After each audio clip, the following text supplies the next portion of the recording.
नमस्कार, लाल सलाम, जय शिवराय, जय भीम, क्रांतिकारी इस्तकबाल। नमस्कार। महाराष्ट्रातील 2 लाख वर अंगणवाडी कर्मचारी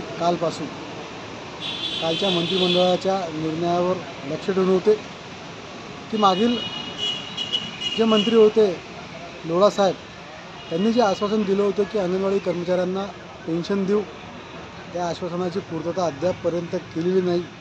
त्याचप्रमाणे आताचे माननीय मुख्यमंत्री एकनाथजी शिंदे साहेब, उपमुख्यमंत्री देवेंद्रजी फडणवीस साहेब, अर्थमंत्री तथा उपमुख्यमंत्री अजितदादा पवार व आमच्या महिला व बाल कल्याणच्या मंत्री अदितीताई तटकरे यांनी जे आश्वासन दिलं होतं की अंगणवाडी कर्मचाऱ्यांना 5,000 रुपये 100च्या वर मानधन वेतनवाढ आणि भरघोस मानधन वेतनवाढ करू, पेन्शन देऊ, उपदान देऊ, परंतु त्याबाबत कालच्या मंत्रिमंडळात कोणतीही निर्णय न झाल्यामुळे अंगणवाडी कर्मचारी हे असंतोषात आहेत। महाराष्ट्र सरकारला हीच विनंती आहे की त्यांनी लवकरात लवकर अंगणवाडी कर्मचाऱ्यांना पेन्शन, मानधन वेतनवाढ आणि उपदान प्रदान व इतर प्रलंबित प्रश्न ताबडतोब सोडवावे, अन्यथा येणाऱ्या काळात अंगणवाडी कर्मचारी हे तीव्र स्वरूपाचे असे आंदोलन करतील।